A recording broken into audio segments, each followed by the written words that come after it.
I think I got into guitars because I was fascinated with them as pop art.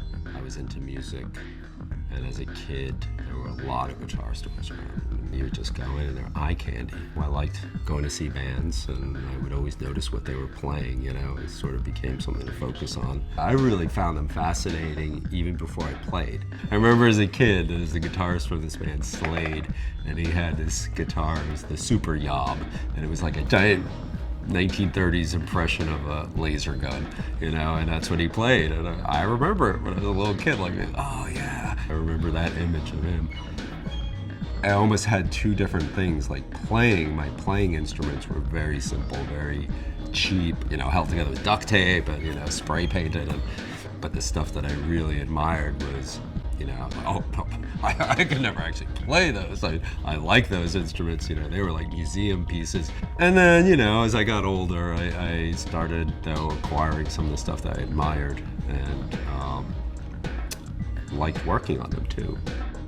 That's where it started. I was a collector.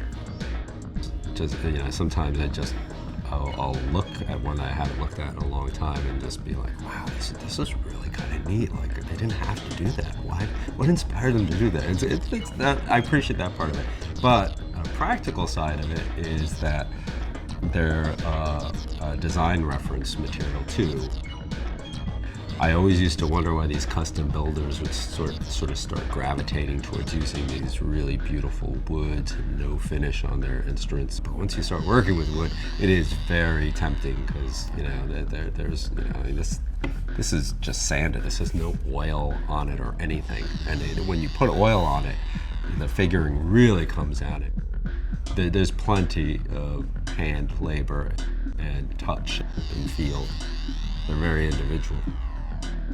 And you know what, that's how, until people started getting numerically controlled, you know, machines, that's how everybody did it. That's what's kind of neat about some old guitars is, like, I've got a 1956 Telecaster neck there, and it's probably, if I got one from that week, early in the week when somebody else was operating the sander, it probably is a different shape. People have used a lot of different materials over the years. There's a lot of trivia to keep kind of organized with, which, you know, we're guitar geeks, we admit that, you know, so we get drawn into that. And there's new materials now, or new adhesives and things that allow you to do things that would have been very difficult maybe 30 years ago.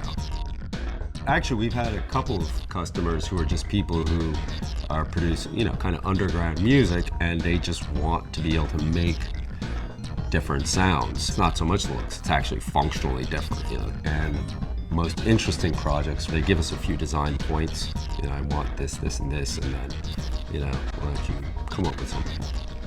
So that's ideal. That's really fun when we get jobs like that, when we get requests like that. We'd love to get more clients like that. So. And there's not going to be a mass market for that instrument. You can go to Guitar Center and buy some very nice guitars, $200-300 now. They will play great, they look cool, they're nice. Not going to ever try to compete with that, you know. But people, I think, you know, get to the point where they want something that's a little bit more individualized, or maybe reminds them of something they saw as a kid, but they don't quite want that. They had an impression they want to capture. The guitars are very individual. It's part of their dress, not just your sound, it's your look.